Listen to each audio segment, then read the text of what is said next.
Student, social विद्या में आपका स्वागत है। आज हम क्लास 10th का हिस्ट्री जो हमारा इतिहास है उसका चैप्टर 3 भारत में राष्ट्रवाद का अभ्यास प्रश्नोत्तर और कुछ महत्वपूर्ण प्रश्न भी करेंगे। और ये परीक्षा की दृष्टि से बहुत ही महत्वपूर्ण है और भारत में राष्ट्रवाद तो बहुत ही हेल्पफुल है। इससे बोर्ड में भी बहुत सारे क्वेश्चन आते हैं और हर परीक्षा के लिए बहुत ही महत्वपूर्ण है। सभी स्टूडेंट अपना कॉपी पेन में नोट करते हुए चलेंगे।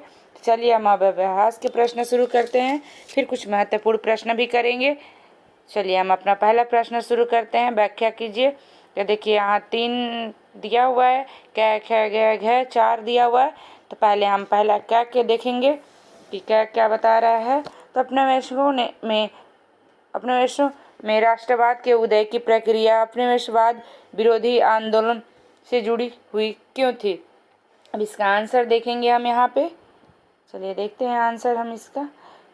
क्या का कि आधुनिक राष्ट्रवाद के उदय की परिघटना उपनिवेशवाद विरोधी आंदोलन के साथ गहरे तौर पर जुड़ी हुई थी, क्योंकि अब देखिए यहाँ पे फिर पॉइंट आ गया कि औपनिवेशिक शासकों के खिलाफ संघर्ष के दौरान लोग आपसी एकता को पहचानने लगे थे। और सेकंड पॉइंट है कि उत्पीड़न और दमन के साझा भाव के विभिन्न समूहों को एक दूसरे से बांध दिया था।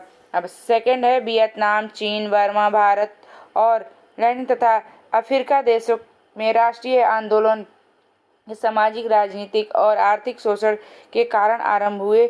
इनमें से राष्ट्रीय भावनाओं का विकास हुआ तथा उन्हें उपनिवेशवाद को पूरा विश्व में हटा दिया। तो ये देख सकते हैं। अब नीचे थोड़ा चलते हैं हम इसे। इस कारण राष्ट्रवाद का उदय उपनिवेशवाद विरोधी आंदोलन के कारण हुआ। औपनिवेशिक देश और उपनिवेशवाद का विरोध करने के लिए एकजुट हुए, औपनिवेशिक शासन का विरोध किया तथा अपने देश के हित के लिए एकजुट होकर लड़े। इसे राष्ट्रवाद को पनपने में मदद मिली। अब हमारा ख है। देखिए हमारा ख क्या दिया हुआ है कि पहले विश्व युद्ध में भारत में राष्ट्रीय आंदोलन के विकास में किस प्रकार योगदान दिया। और एक ग भी देख लेते हैं, प्रश्न भी देख लेते हैं कि भारत में लोग रॉलेट एक्ट के विरोध में क्यों थे। और घ है कि गांधी जी ने असहयोग आंदोलन को वापस लेने का फैसला क्यों लिया। तो अब चलिए पहले हम ख देखते हैं। अब यहाँ देखिए ख का आंसर है कि प्रथम विश्व युद्ध 1 अगस्त 1914 ईस्वी मित्र राष्ट्र, यहाँ देख सकते हैं कि मित्र राष्ट्र में कौन कौन देश शामिल थे। यहाँ पे देख सकते हैं मित्र राष्ट्र में कौन कौन देश, ब्रिटेन, फ्रांस, रूस, जापान, अमेरिका तथा धुरी राष्ट्र में कौन सा देश शामिल थे। तो ऑस्ट्रिया, हंगरी, जर्मनी, तुर्की, इटली ये धुरी राष्ट्र में शामिल थे। के मध्य आरंभ हुआ। इसका भारतीय राष्ट्रवादी आंदोलन पर व्यापक प्रभाव पड़ा, जो इस प्रकार है। मतलब इसके क्या प्रभाव पड़ा। तो देखिए यहाँ पॉइंट में हमारा 5 पॉइंट में दिया हुआ है। तो पहला पॉइंट देख सकते हैं आप कि भारतीयों का विश्व में से संपर्क। तो इस युद्ध के में सैनिकों आवश्यकताओं को पूर्ति के लिए बड़ी संख्या में भारतीयों को सेना में भर्ती किया गया। जब वे युद्ध क्षेत्रों में गए तो वहां से मिले अनुभवों का उन पर प्रभाव पड़ा और उनमें आत्मविश्वास जगा। उन्हें यह भी जाना कि स्वतंत्र वातावरण और लोकतांत्रिक संगठन क्या होते हैं, अतः वे ऐसी स्थिति भारत में भी विकसित या स्थापित करने के लिए तत्पर हो गए। अब हमारा सेकंड है आर्थिक प्रभाव। युद्ध के कारण ब्रिटेन की रक्षा व्यापक बढ़ गया। इससे पूरा करने के लिए उन्होंने अमेरिका जैसे देशों से कर्ज लिया। इन कर्ज को चुकाने के लिए भारतीयों पर सीमा शुल्क और अन्य टैक्स बढ़ा दिए गए। इस कारण भारतीयों पर आर्थिक दबाव बढ़ा। इसी समय कीमतें भी बढ़ जाने से भारतीयों की आम आर्थिक स्थिति और भी खराब हो गई। अतः आम भारतीय जनता अंग्रेजों शासन के विरुद्ध राष्ट्रीय आंदोलन में सम्मिलित हो गई। अब हमारा थर्ड पॉइंट है कि सांप्रदायिक एकता। तक खलीफा के प्रश्न पर भी सभी मुसलमान अंग्रेजों के विरुद्ध हो गए। जब गांधी जी ने अली बंधु के सहयोग के लिए खिलाफत आंदोलन का आरंभ किया तो हिंदू मुस्लिम एकता पर बल मिला। और साथ ही 1916 ईस्वी में तो 1916 में कांग्रेस और मुस्लिम लीग के मध्य लखनऊ समझौता हो गया। इसी कारण भारत में सांप्रदायिक एकता को मजबूत आधार प्राप्त हुआ और राष्ट्रवादी आंदोलन का जनाधार बढ़ा। अब हमारा फोर्थ पॉइंट है कि प्राकृतिक संकट। तो अब देख सकते हैं कि 1918 से 1921 ईस्वी में मध्य भारत में अकाल, सूखा, बाढ़ जैसी प्राकृतिक आपदाएं बढ़ती, जिसमें सरकार का रवैया असहयोगपूर्ण था और आम जनता महामारियों की शिकार हो रही थी और सरकार इनसे निपटने के लिए कोई खास प्रयास नहीं कर रही थी। इस कारण भारतीय अंग्रेज सरकार के विरुद्ध एकजुट हो गए। और अगला हमारा फिफ्थ जो पॉइंट है, देख सकते हैं, डिफेंस ऑफ इंडिया एक्ट। 1915 ईस्वी में अंग्रेज सरकार ने क्रांतिकारियों गतिविधियों को रोकने के लिए डिफेंस ऑफ इंडिया एक्ट पास किया गया। यह एक दमनकारी एक्ट था। इसमें क्रांतिकारी आंदोलन को दबाने के बजाय और तीव्र कर दिया गया, जिसमें आम जनता में भी राष्ट्रवादी भावना पनपी और इस प्रकार प्रथम विश्व युद्ध में भारत में राष्ट्रवाद का विकास के महत्वपूर्ण योगदान दिया गया। अब हमारा अगला देखे थे कि भारत में रॉलेट एक्ट का विरोध। तो आप देख सकते हैं कि इसका भी हमारा रॉलेट एक्ट का विरोध, थोड़ा वीडियो लंबा होगा क्योंकि हिस्ट्री इतिहास का है, तो इसमें क्वेश्चन भी बहुत हैं और पॉइंट भी बहुत होते हैं। तो देखिए भारत में रॉलेट एक्ट किस तरह से विरोध किया गया। तो पहला है कि 1918 ईस्वी में अंग्रेज ने रॉलेट एक्ट की अध्यक्षता की एक समिति नियुक्त की, जिसके उद्देश्य भारत में क्रांतिकारी आंदोलन को रोकने के लिए कानून बनाया था। सेकेंड है, इस समय में 2 कानून बनाए गए जिसे द्वारा सरकार को स्वतंत्रता आंदोलन का दमन करने के लिए असीमित अधिकार मिल गया। इस प्रमुख कानून था, सरकार राजनीतिक कैदियों को बिना मुकदमा चलाए जेल में 2 साल के लिए कैद कर सकता है और भारतीयों ने इसे काला कानून कहा। किसने? ये बहुत ही महत्वपूर्ण है, यहाँ से भी अंडरलाइन करते हुए चलिएगा कि ये प्रश्न बीच में कि भारतीयों ने किसे काला कानून कहा, तो रॉलेट एक्ट के तथा इसे विरोध में हड़ताल प्रदर्शन किया गया।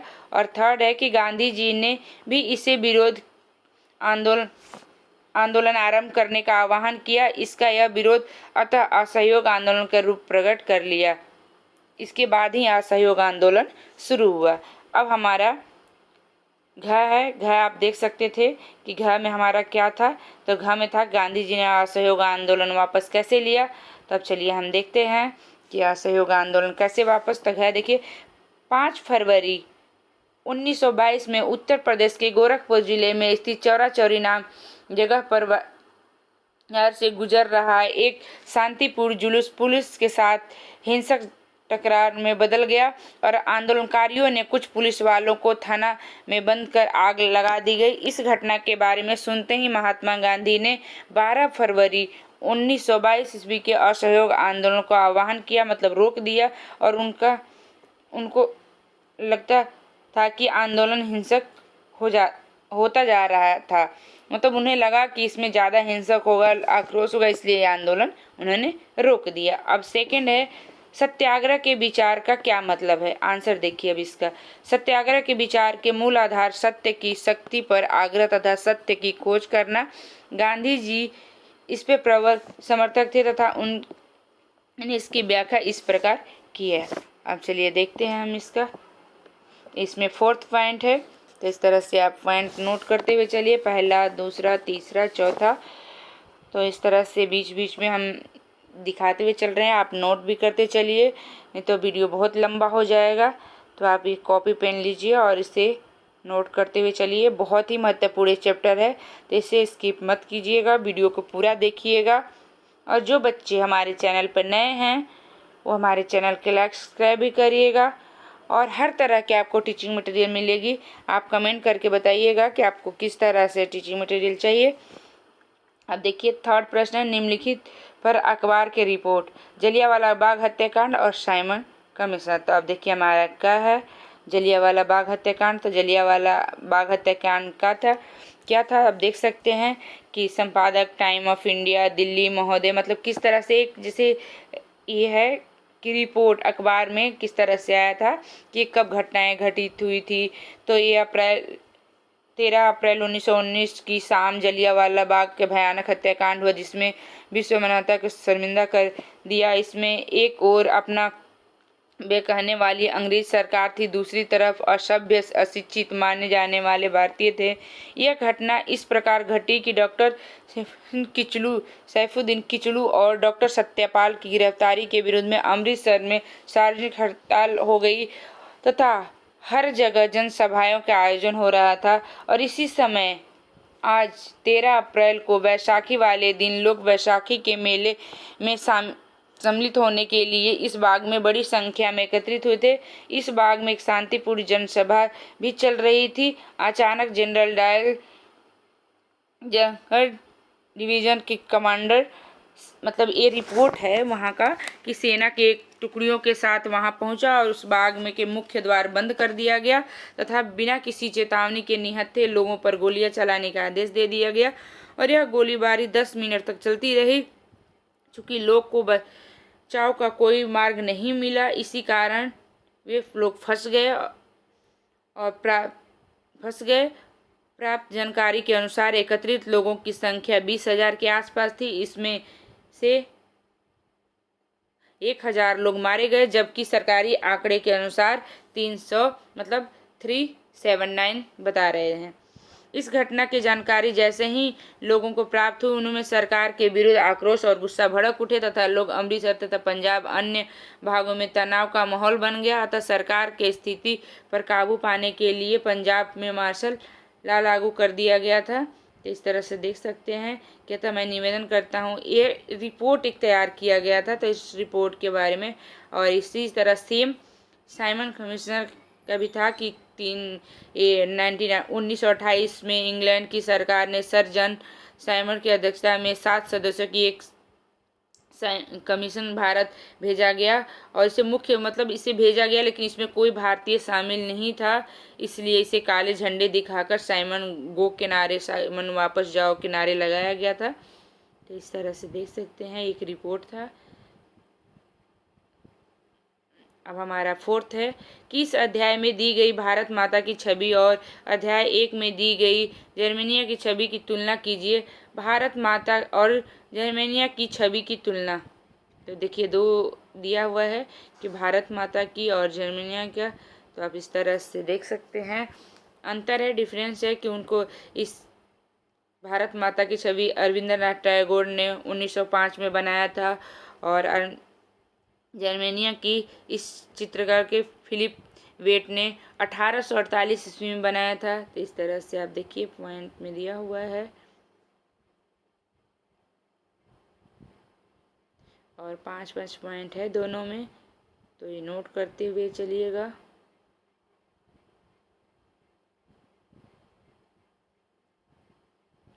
और अगला प्रश्न है कि 1921 में असहयोग आंदोलन में शामिल होने वाले सभी सामाजिक समूह की एक सूची बनाइए। इसके बाद इनमें से किन्हीं 3 को चुनकर उनकी आशाएं और संघर्ष के बारे में लिखते हुए एक दर्शाएं कि वे आंदोलन में शामिल क्यों हुए। तो आंसर देखिए इस तरह से कि 1921 में असहयोग आंदोलन में भारत में विभिन्न सामाजिक समूहों ने हिस्सा लिया, लेकिन हर के ने अपनी अपनी आकांक्षाएं थी। आंदोलन में शामिल प्रमुख सामाजिक समूह के निम्नलिखित थे: शिक्षित, मध्यम वर्ग, भारतीय दस्तकार और मजदूर, भारतीय किसान, पूंजीपति वर्ग, जमींदार तथा व्यापारिक वर्ग।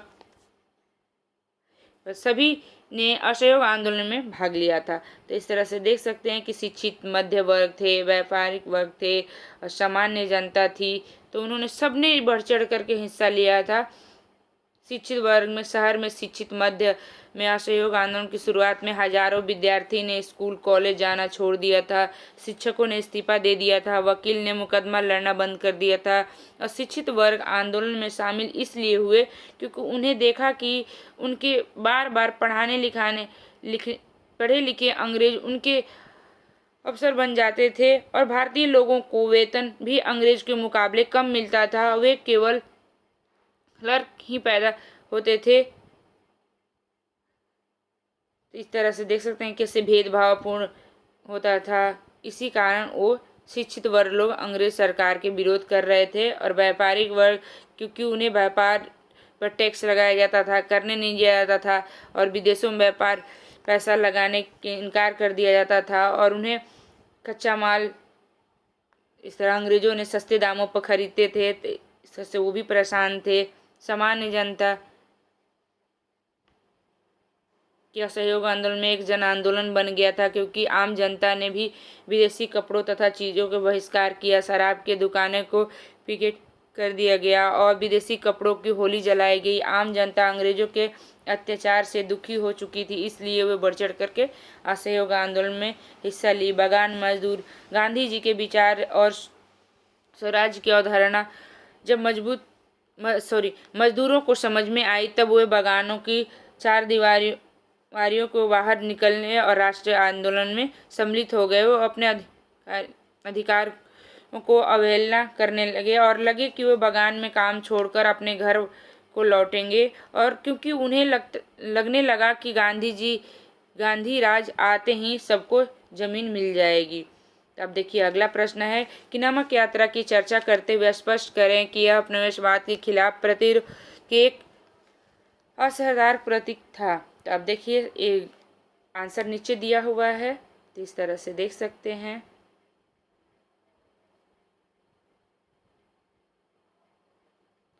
और कॉपी में नोट भी कर सकते हैं कि 31 जनवरी 1930 को गांधी जी ने इरविन को एक पत्र लिखा था और उसमें 11 मांग भी लिखे थे। अभी हमने जब बुक पढ़ेंगे तो इसमें भी ये देखा था कि बुक में भी था, तो इस तरह से।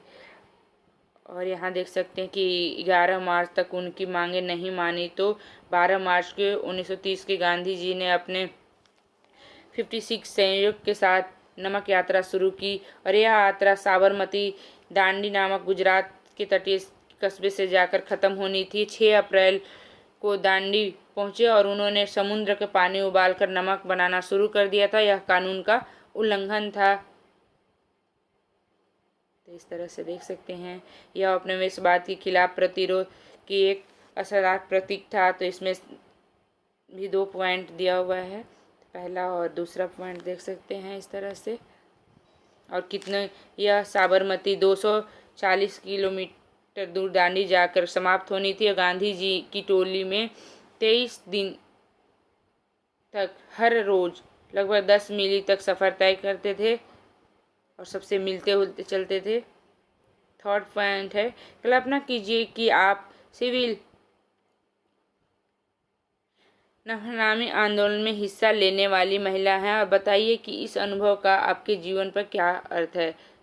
तो सिविल नामी आंदोलन के अनेक औरतें बड़े पैमाने पर भाग लिया और गांधी जी को बातों को सुनने के लिए औरतों अपने घरों से बाहर आ जाती थी। इसका आंसर और देखते जाइए इस तरह से, कैसे जुलूस में हिस्सा लेना, हर चीज़ों में महिलाओं ने बढ़ चढ़ कर के आगे आना शुरू कर दिया। अब हमारा 4th क्वेश्चन है कि राजनीतिक नेता पृथक निर्वाचक के सवालों पर क्यों बटे हुए थे। तो इस तरह से आंसर इसका नीचे देखिए कि पृथक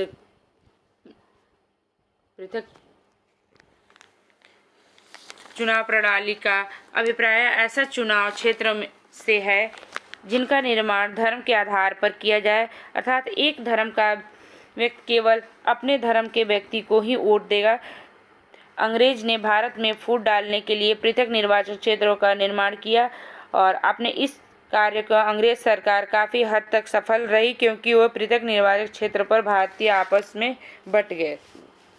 तो इसका भी देखिए 3 पॉइंट दिया हुआ है, तो इसे नोट करते हुए चलिएगा।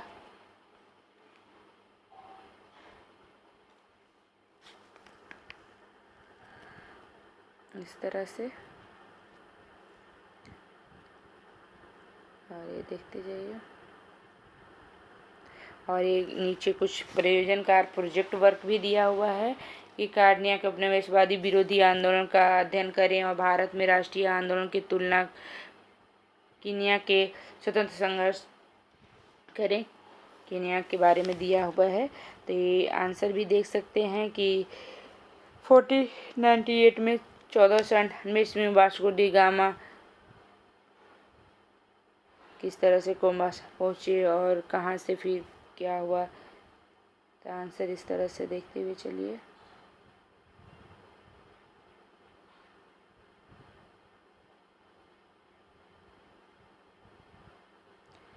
और ये भारतीय राष्ट्रीय आंदोलन तथा कीनिया के स्वतंत्रता संघर्ष की तुलना में समानताएं, मतलब दोनों में क्या क्या समानताएं थी। तो 3 पॉइंट यहाँ भी है कि पहला, दूसरा, तीसरा, और असमानताएं दोनों में क्या थी।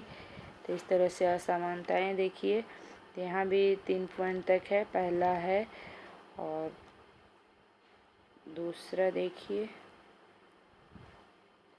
तीसरा, और हम कुछ महत्वपूर्ण प्रश्न अब यहाँ से देखेंगे।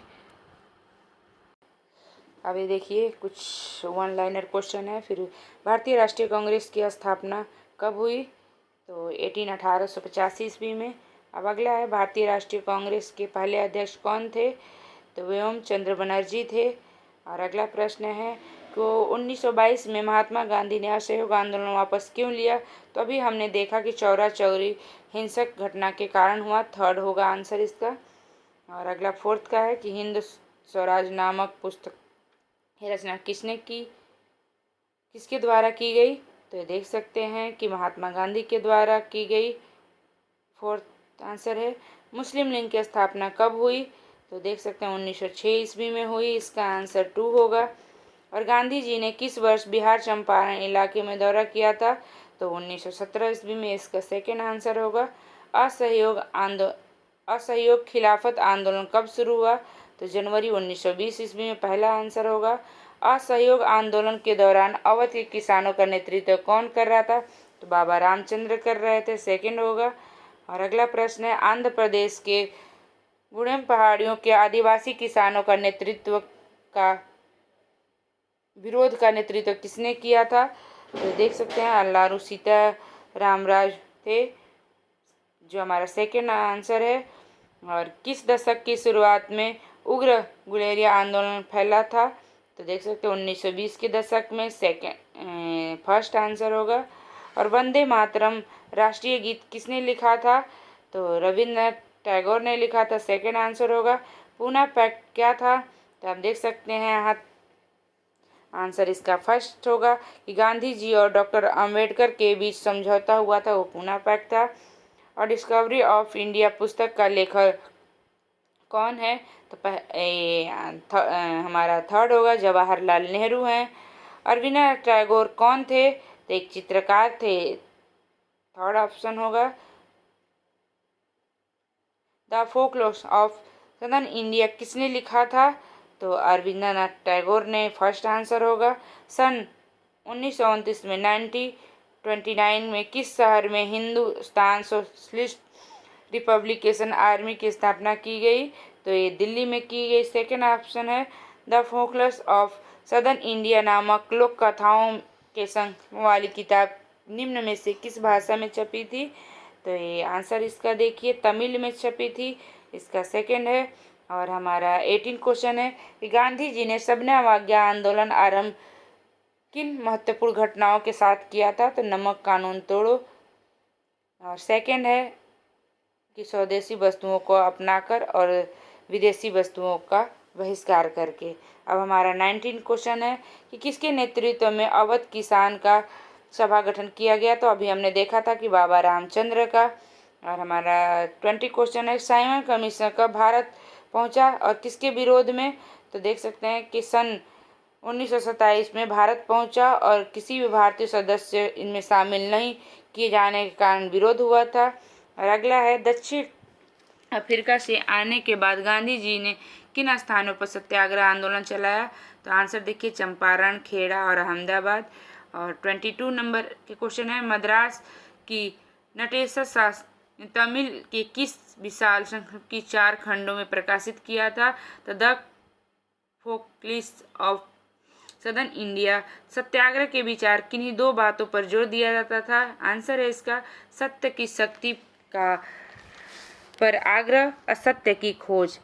रॉलेट एक्ट को काला कानून क्यों कहा जाता था? इस अन्यायपूर्ण एक्ट द्वारा राजनीतिक कैदियों को बिना मुकदमा चलाए जेल में बंद कर रखने का अधिकार मिल गया। और अगला हमारा है, वंदे मातरम गीत कब और किसने लिखा? इसे में किसका गुणगान किया गया? तो 1870 में बंकिम चंद्र चटर्जी ने लिखा था। इसमें भारत माता का गुणगान किया गया था। और हमारा 26 नंबर क्वेश्चन है, ये देखिए, और ये सारा नोट करते हुए चलेगा, परीक्षा की दृष्टि से बहुत ही महत्वपूर्ण है। 27 नंबर के क्वेश्चन देखिए, भारतीय राष्ट्रीय कांग्रेस की स्थापना कब हुई? तभी हमने ऊपर देखा था कि 1885 में भारतीय राष्ट्रीय कांग्रेस के पहले अध्यक्ष कौन थे? तो व्योम चंद्र बनर्जी थे। और 1922 में महात्मा गांधी ने असहयोग आंदोलन वापस, तो ये भी हमने देखा था। और हिंद स्वराज नामक पुस्तक किसके द्वारा? तो महात्मा गांधी द्वारा, अभी हमने देखा था। मुस्लिम लीग की स्थापना कब हुई? तो 1906 ईस्वी में। गांधी जी ने किस वर्ष बिहार के चंपारण में? तो 1917 में। असहयोग और खिलाफत आंदोलन कब शुरू? तो जनवरी 1920 ईस्वी में। असहयोग आंदोलन के दौरान अवध के किसान के नेतृत्व में रामचंद्र और अवध आंध्र प्रदेश में, ये भी हमने अभी देखा था कि सीतारमण राजू थे। तो ये सारा क्वेश्चन अभी हमने देखा था ऊपर, सारे क्वेश्चन। अभी हम जो 3 नंबर और 5 नंबर वाले क्वेश्चन कि असहयोग आंदोलन के किन्हीं 3 प्रभावों का वर्णन कीजिए। तो देख सकते हैं इसमें 5 पॉइंट है कि खिलाफत तथा असहयोग आंदोलन एक साथ चलाया जाए, और सेकंड है कि इसको अलग अलग चरणों में चलाया जाए, और थर्ड है कि विदेशी वस्तुओं का बहिष्कार, स्वदेशी वस्तुओं का अपनाना, और फोर्थ है कि अंग्रेजों द्वारा दी गई उपाधियों को वापस करना, फिफ्थ है कि सरकारी कार्यकाल आदि छोड़ना। सेकेंड है खिलाफत आंदोलन का आरंभ करने का प्रमुख कारण कौन थे? तो इस तरह से इसका आंसर देखते हुए चलिए। और हमारा थर्ड है कि असम के बागानों में मजदूरों के लिए स्वराज्य की अवधारणा क्या थी? तो अनुबंधन नियमों का उल्लंघन, चाय बागानों से बाहर निकालना, असहयोग आंदोलन में सम्मिलित होना, कृषि भूमि तथा सुख संसाधनों को प्राप्त करना। और फोर्थ है कि भारतीयों ने साइमन कमीशन के विरोध क्यों किया? क्योंकि देखिए इसमें भी 3 पॉइंट है कि समय से पहले गठन करना, शासन में सुधार जैसी कोई बातें नहीं थी, एक भी भारतीय इसमें शामिल नहीं थे। भारत के लोग रॉलेट एक्ट के विरोध क्यों करते थे? कि यह एक काला कानून था, इसके अंतर्गत किसी को भी लंबे समय तक जेल में डाला जा सकता था। यह प्रथम विश्व युद्ध के दौरान ही भारतीय जनता को नियंत्रित करने के लिए लिया गया था, और विश्व युद्ध के बाद इसमें ख़त्म करना था, परंतु सरकार इसे बनाए रखा। इसे विरोध में भारत को आम जनता ने किया। गांधी जी ने असहयोग आंदोलन वापस लेने का फैसला क्यों लिया? इसका आंसर फर्स्ट पॉइंट है, असहयोग आंदोलन अहिंसा पर आधारित था। आंदोलनकारियों ने आ गई थी, और चौरा चौरी आंदोलनकारियों द्वारा 22 पुलिस वालों को चौकी में जिंदा जलाया गया था, इसलिए असहयोग आंदोलन वापस ले लिया गया था। अब अगला नेक्स्ट प्रश्न है, गांधी इरविन समझौतों की विशेषताएं समझाइए। तो देख सकते हैं यहाँ फोर्थ पॉइंट में दिया है। पहला पॉइंट है कि 5 मई 1931 में गांधी इरविन समझौता। सेकेंड है सविनय अवज्ञा आंदोलन स्थगित कर दिया जाए, और थर्ड है पुलिस द्वारा किए गए अत्याचारों पर जांच की जाए, और फोर्थ है कि नमक पर लगाए गए सभी कर हटाए जाए। और अगला प्रश्न है सविनय अवज्ञा आंदोलन पर एक टिप्पणी लिखे। तो देख सकते हैं ये भी हमारा फिफ्थ पॉइंट है कि गांधी जी ने सन 1930 में दांडी नामक एक स्थान पर नमक कानून तोड़ना शुरू कर दिया, और सेकंड है कि 1934 तक आंदोलन चल है ना। और थर्ड है कि गांधी जी ने विद्यार्थियों को स्कूल, कॉलेज और विधान पालिकाओं विदेशी वस्तुओं का बहिष्कार आरंभ किया, और फोर्थ है कि स्वदेशी वस्तुओं का अपनाना, मुस्लिम एकता पर बल देना। और अगला प्रश्न है कि 1916 में लखनऊ समझौता का क्या महत्व था? तो ये आंसर देखिए कि कांग्रेस के नरम दल और गरम दल एक मंच पर आना, कांग्रेस और मुस्लिम लीग के बीच समझौता, और दोनों संयुक्त होकर अंग्रेज से अपनी मांगों को लेकर सम्मान करना, और बाल गंगाधर तिलक इससे बड़ा योगदान था। और अगला प्रश्न है कि लालू सीताराम राजू कौन थे और असहयोग आंदोलन में उनका क्या योगदान को बताइए। तो इस तरह से इनका देखिए 6 पॉइंट में दिया हुआ है, तो आप ये सारा कॉपी में नोट करते हुए चलिए, जो बहुत ही महत्वपूर्ण है। इसको एक भी क्वेश्चन आप छोड़िएगा मत। और अगला प्रश्न है असहयोग आंदोलन आरंभ किए जाने के क्या कारण थे? इस आंदोलन में समाज के विभिन्न वर्गों को हिस्सेदारी पर प्रकाश डालिए। इस कार्यपद्धति प्रगति एवं अंत समाप्त को समझाइए।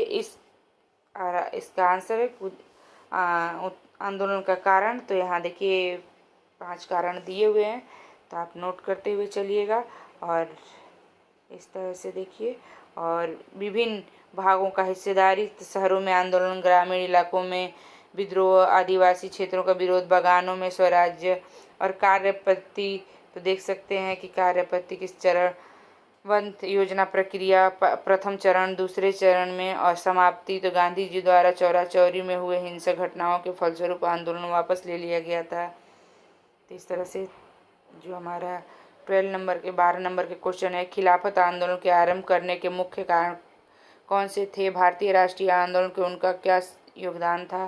तो इसका आंसर देखिए, तुर्को साम्राज्य, खिलाफा का अंग्रेजों द्वारा अपमान और लखनऊ समझौते 1916 के बाद कांग्रेस के साथ मुस्लिम लीग का समझौता, असहयोग आंदोलन कांग्रेस द्वारा आरंभ होने तथा मुसलमानों को मिलकर खिलाफत आंदोलन के साथ करना योगदान था। कि पहला पॉइंट था कि हिंदू और मुसलमानों को एक का बीजारोपण, और सेकंड था कि राष्ट्रीय आंदोलन को बल मिला। अब 13 क्वेश्चन है कि सविनय अवज्ञा आंदोलन के प्रति लोगों और अपने में सरकार की किस प्रकार प्रतिक्रिया व्यक्त की, और किन परिस्थितियों में गांधी जी ने सविनय अवज्ञा आंदोलन को वापस लेने का निर्णय लिया। तो देख सकते हैं कि लोगों ने सरकारी कानून को भंग करना शुरू कर दिया। आंदोलन को दबाने के लिए सरकार ने कठोरता से काम लिया और हजारों जेल गए, गांधी जी को कैद कर लिया गया। अब जनता इसमें बढ़ चढ़ करके भाग लेने लगी। और हमारा 14 क्वेश्चन है कि सक्रिय राजनीतिक में भाग लेने के से पूर्व गांधी जी ने किन किन स्थानों पर सत्याग्रह किए, इन्हें आरंभ होने से क्या कारण थे? तो देखिए 3 पॉइंट है। पहला है कि 1916 में चंपारण सत्याग्रह नील की खेती करने वाले किसानों के पक्ष में किया था। सेकेंड है खेड़ा 1917 में किसानों को लगान से छूट दिलाने के लिए। और थर्ड है कि अहमदाबाद में मिल मजदूरों की हड़ताल 1918 में किया था। और अगला है हमारा प्रश्न, प्रथम विश्व युद्ध में एक नई आर्थिक और राजनीतिक स्थिति पैदा कर दी गई, समीक्षा कीजिए। तो ये भी देखिए 3 पॉइंट में दिया हुआ है, तीनों पॉइंट इस तरह से नोट करते हुए चलिए। और हमारा 16 नंबर क्वेश्चन है कि गांधी जी ने नमक यात्रा कई कारणों को उल्लेख थी, समीक्षा कीजिए। सविनय अवज्ञा आंदोलन की सीमाएं क्या थी, इसके महत्व कुछ इस तरह से इसका आंसर भी देख सकते हैं। और जो बच्चे हमारे चैनल पे हैं नए हैं, लाइक सब्सक्राइब कीजिएगा, अपने दोस्तों को भी शेयर करिएगा ताकि उन्हें भी इसका लाभ मिल सके। और आप देख सकते हैं इसे अच्छे से, और बहुत ही हेल्पफुल होगा। तो हमारा 16 नंबर के 17 नंबर के क्वेश्चन देखिए, भारत में राष्ट्रवाद की भावना पनपने के किन कारकों का योगदान था? राष्ट्रवाद के विकास का विश्व पर क्या प्रभाव पड़ा? तो इस तरह से आंसर देखिए, 5th पॉइंट तक है इस तरह से। और अगला हमारा प्रश्न है कि असम के बागान मजदूरों के लिए स्वराज्य की अवधारणा क्या थी? तो ये आंसर देखिए किस तरह से था, ये प्रश्न है और ये आंसर है। और ये हमारा अब अगला प्रश्न है कि भारतीयों ने साइमन कमीशन का विरोध क्यों किया? तो ये देखिए हमारा, अभी हमने इस क्वेश्चन को आगे भी किया था, भारत के लोग ने रौलट के विरोध क्यों किया? तो इस क्वेश्चन के भी हमने आगे करा था। और अगला प्रश्न है कि गांधी इरविन समझौते की विशेष क्या मांग थी? तो ये भी हमने शायद क्वेश्चन कर लिए थे। सविनय अवज्ञा आंदोलन असहयोग आंदोलन के मुकाबले किस तरह से अलग था? सविनय अवज्ञा आंदोलन की विशेषता लिखिए। तो ये देखिए क्वेश्चन है और ये आंसर देखिए तरह से। और हमारा अगला प्रश्न है कि 1916 में लखनऊ समझौते के इतिहास में क्या महत्व था? तो आंसर इस तरह से देख सकते हैं, सत्याग्रह के विचार देख सकते हैं।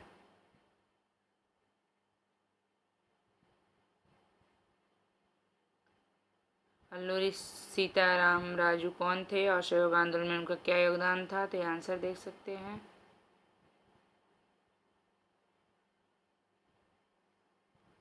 तो यहीं तक हमारा प्रश्न खत्म होता है। नेक्स्ट प्रश्न में हम जल्दी मिलेंगे। धन्यवाद।